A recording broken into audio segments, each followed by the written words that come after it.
Good morning, everyone, and thank you for joining us today for the Volpara Health half-year results webinar.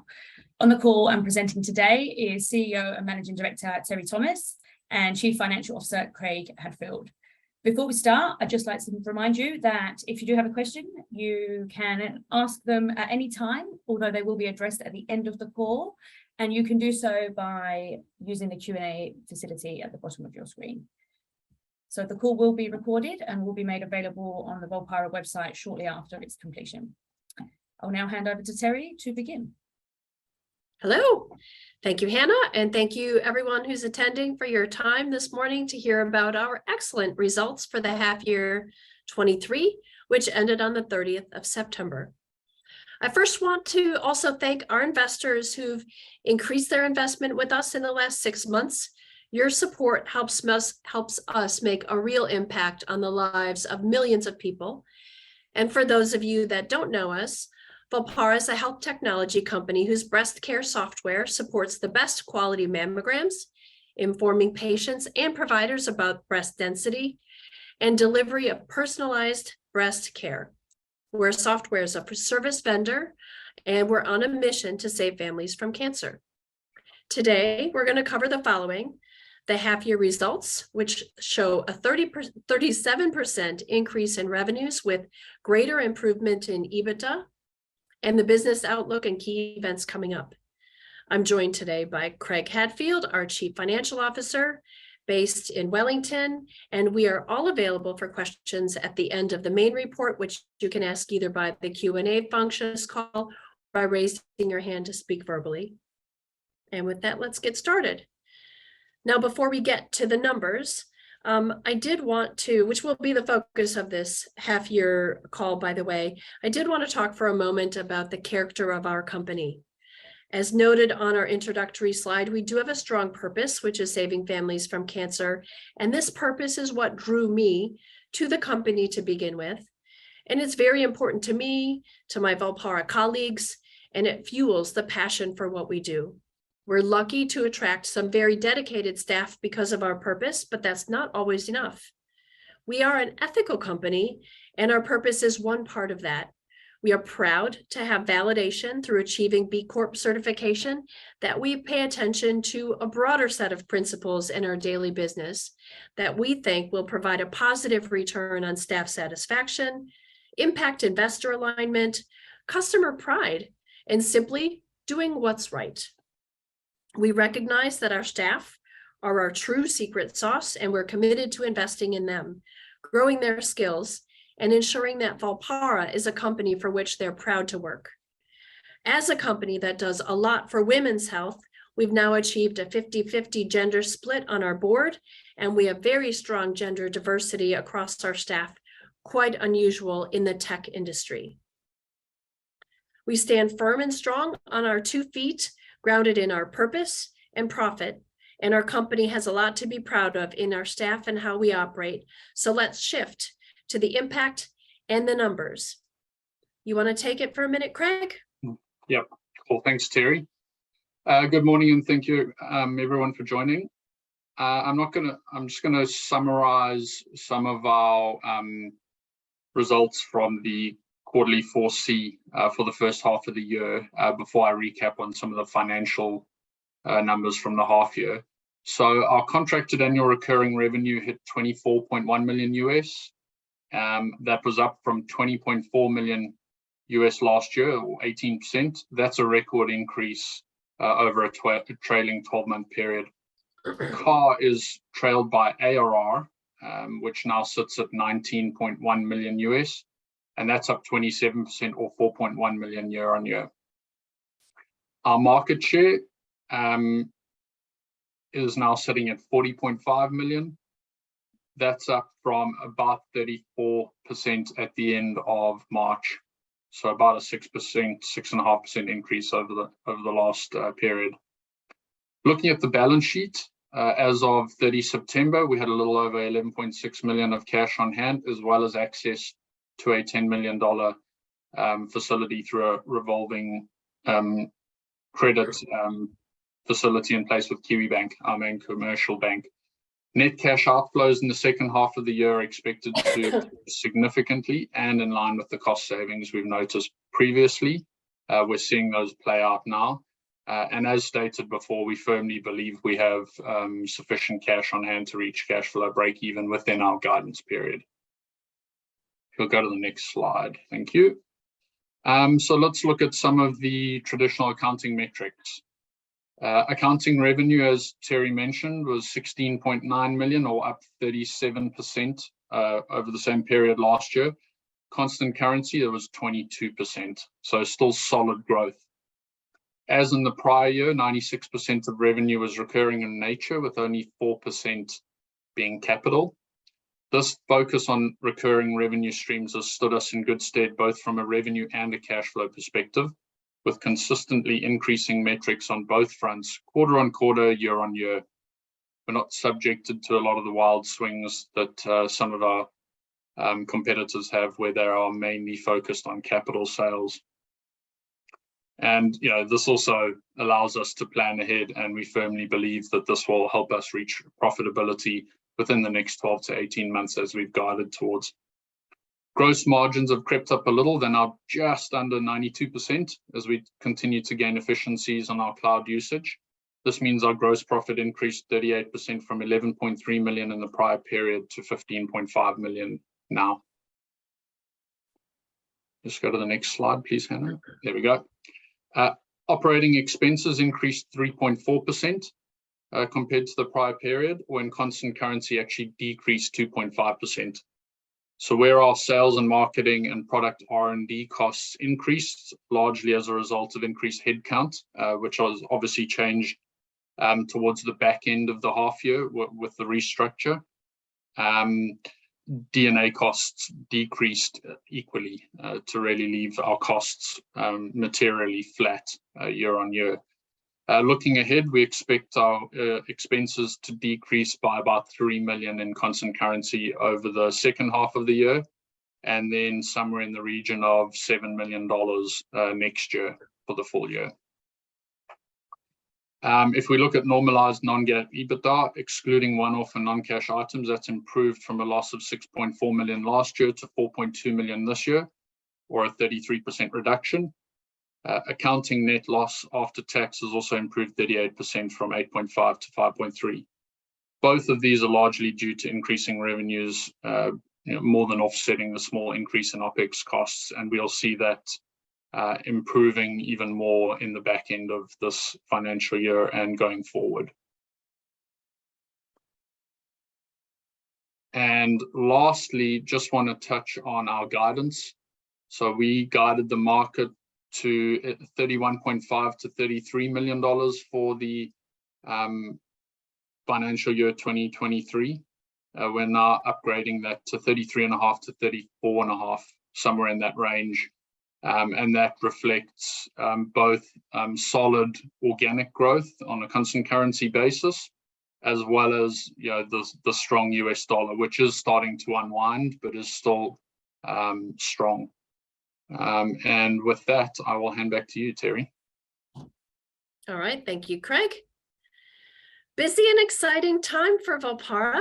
I was going to say I'm in Wellington with Craig, except I'm not. I'm in Auckland, getting ready to get on a plane to the United States in a couple hours today. Heading to the world's largest radiology-focused conference, the Radiological Society of North America's annual conference, otherwise known as RSNA. This conference has actually met for over 100 years. I believe it's the 108th, and it draws attendees from over 100 countries. So while it's based in the US, it is not a US only conference. The last couple of years having been hampered by COVID, all indications are that this year will be well attended and should be an excellent conference for Volpara.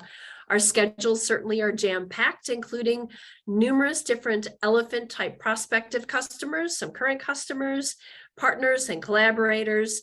We expect a lot of solid leads from this show. It's our biggest show of the year.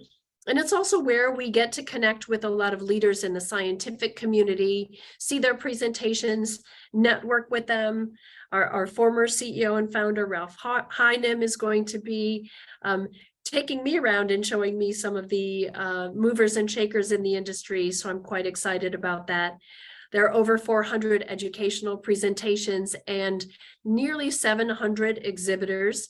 So our team is absolutely geared up, ready to go with a focus again on our key markets, our key most profitable products, and sharing solid ROI and successes from our customers with our prospective customers. And speaking of successes, it's been a great happy year. Also, I'm quite proud of our customer success team. And we've gotten some really nice unsolicited kudos about the value of our software and the positive impact that it's made on our customers. And in fact, just last week, Canada Diagnostic Centres told us that our analytics products reduce the time it takes to complete the Alberta breast cancer screening program audit from more than 2 weeks down to only 2 or 3 hours. We love these stories, and we're very proud to share best practices through our Hive customer community and at RSNA and through our professional services offering. Another thing we're quite excited about is the looming FDA mandate on breast density reporting, which is expected to happen in the next few months.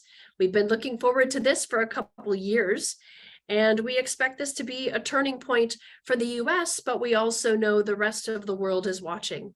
So to have this rule enacted at the federal level means that anyone who gets a mammogram must be given information about their personal breast density, what that means in terms of their risk, and if applicable, additional recommended care.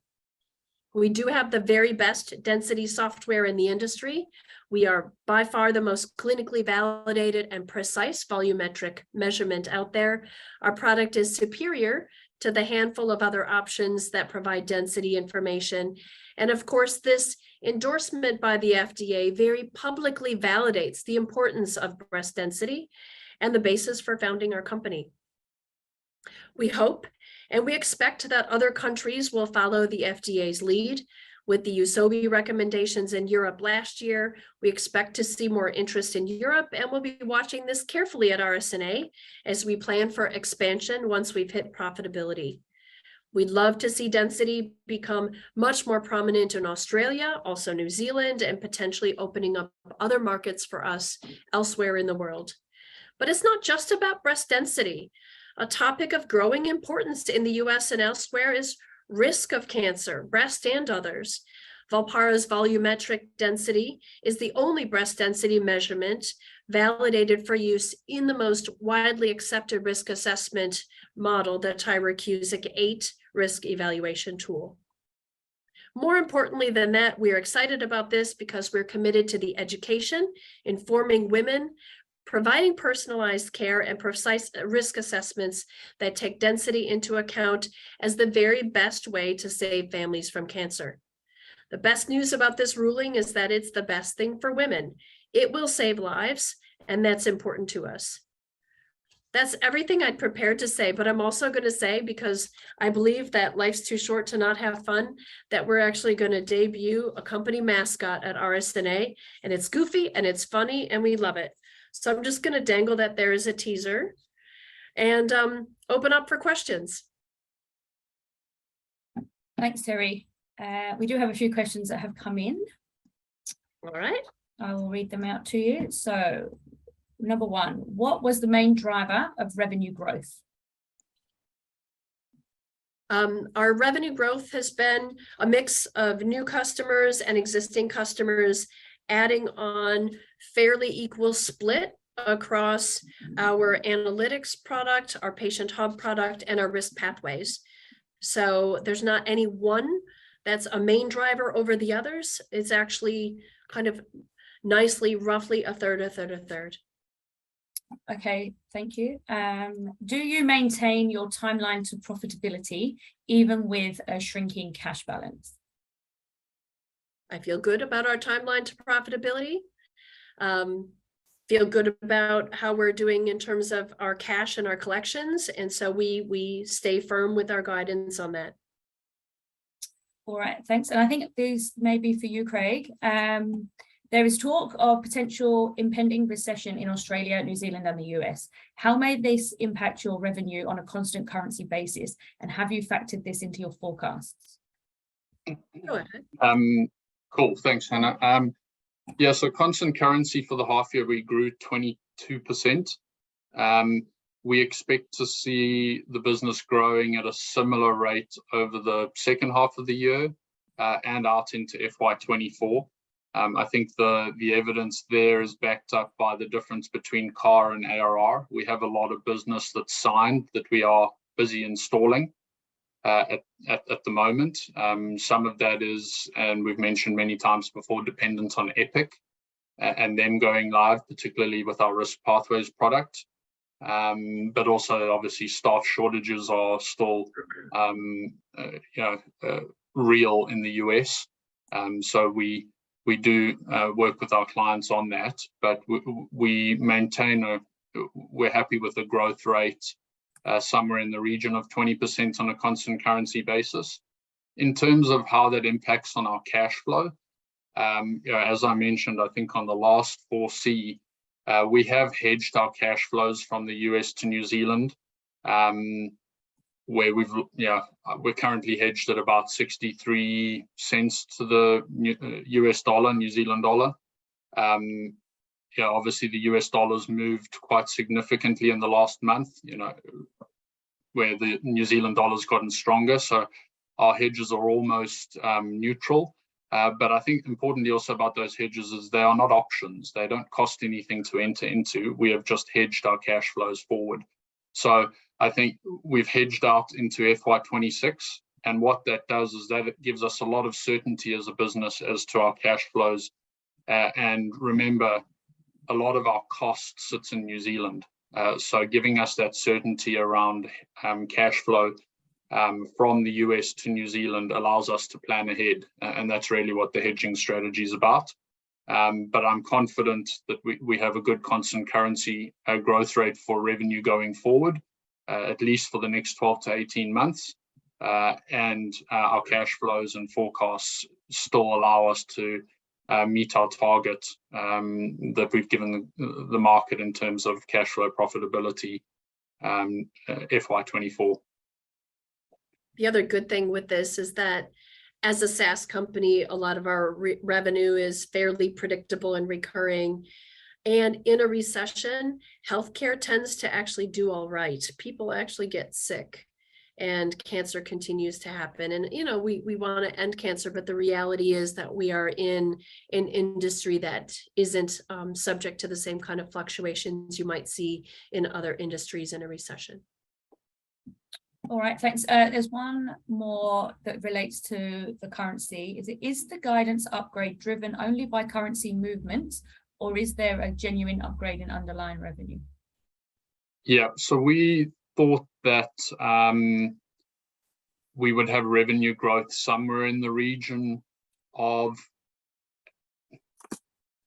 17 to 20% organic, constant currency. The first half of the year, we realized 22%, a little over 22% organic constant currency growth. So it's a bit of a mixture of both, to be honest, but to a large degree driven by US dollar strength. Hence why the upgrade results in a slightly lower full year percentage increase in revenue because we are seeing the US dollar unwind from the very strong position, and we suspect it's going to continue to. Okay, a few more. There is one actually very topical. Given the Russian hackers exposing medical information in Australia, how do you know your software is secure? Good question. Certainly something top of mind and very important to us as a company. We consider cybersecurity threats in every bit of the design of our software. And we've got security controls, including multi-factor authentication, data encryption, security monitoring, to do everything we can to reduce our vulnerability to these threats. We engage reputable cybersecurity experts to do penetration testing across our product suite multiple times each year. We are independently auditable against ISO 27001 and SOC 2 information security standards, which check that our policies and security controls are appropriate and functioning effectively. We also protect our endpoints, including laptops, PCs, servers, employee accounts, IT assets, with a pretty advanced and integrated suite of security tools based on the Microsoft Defender suite. We also integrate some modern security tools into our development lifecycle to ensure that our software is free from vulnerabilities, including Tenable.io. But the biggest thing is we train our staff and we regularly test them to ensure that they know how to identify and protect ourselves from cybersecurity threats, including doing fake phishing attacks to see, can you make it really realistic and still spot what might be the fake message, and enforce training for our staff to ensure that we are actually acting as responsibly as we can, since that tends to be the biggest vulnerability for a company like us. So we're in good shape, but it's always really good reminders to make sure that we have absolute top practices. As a CEO, I scan for what are things that could be really significantly negatively impactful for our company. Security is one that's at the top of the list that we review regularly. All right, thank you. I think we've got 3 more here. One is, Terry, could you talk more about the uptake of the genetics application?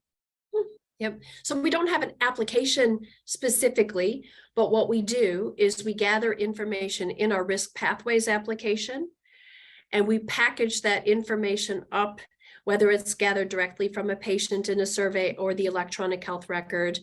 And then we can communicate that information via either a printout or an electronic data interchange or interface to a genetics company to be able to support why are they getting that genetic test and their ability to get reimbursed for that genetic test. And we've continued to progress in terms of moving from a paper-generated test request form to electronic forms with the genetics companies, and continue having good relationships with those genetic companies.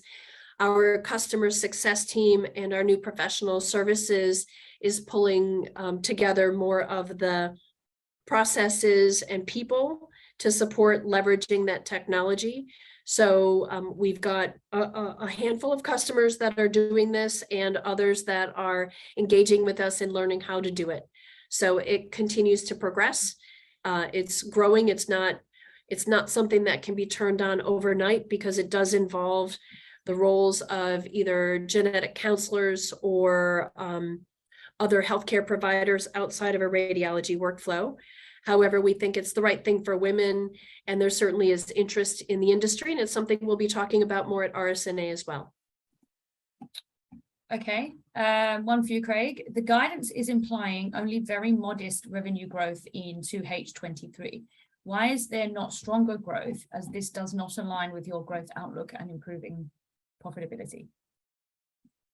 Okay, I probably disagree with that, in that, we delivered 22% constant currency growth in the first half of the year. The guidance implies similar in the second half of the year, around about the 20 to 22% mark. It's very different. The US dollar's moving all over the show. Obviously we don't want to over promise and under deliver, but we are still implying constant currency growth of 20% plus. And I think on the profitability point, our costs are decreasing despite a strong US dollar, and taking into account the constant currency revenue growth plus the strong US dollar and the reduction in costs, we're moving very quickly towards profitability in line with our guidance.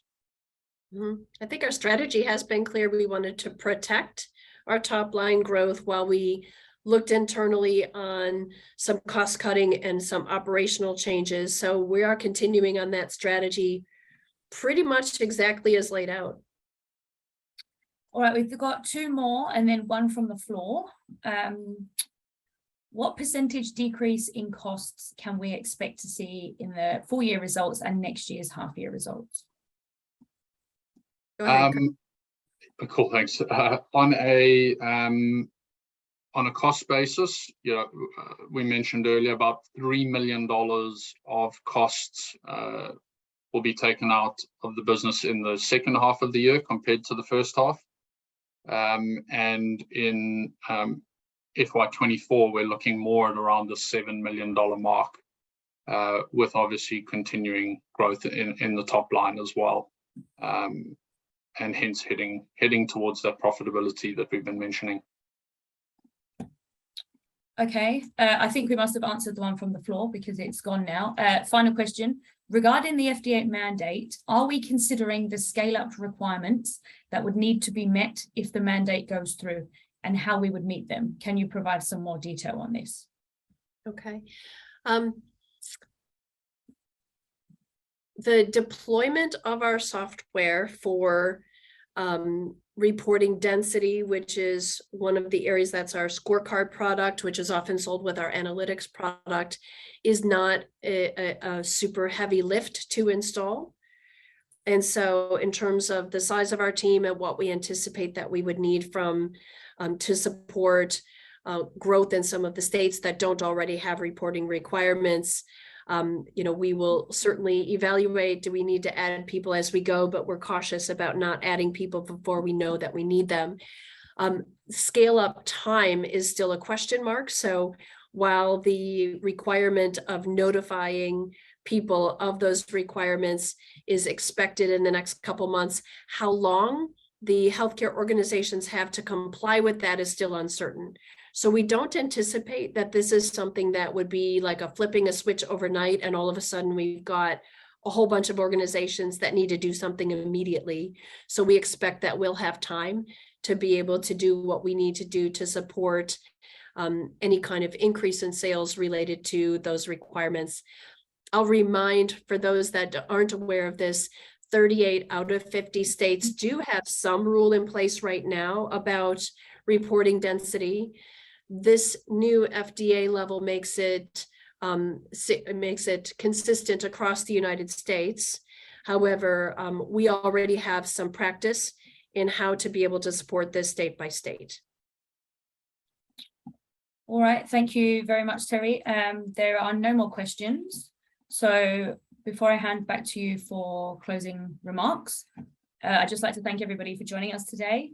If you do happen to think of a question, please feel free to email me or the company directly. You can find our contact details at the back of the presentation or on any of the other announcements. So Terry, before we wrap up, do you have any last words? Oh, sure. Yeah, we're really looking forward to the second half.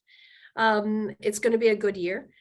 And I'm looking forward to RSNA and for us as a company, our strategy driving to profitability, I see that within reach. So one part of that strategy was a portion of our company also thinking about where are we going in the long term.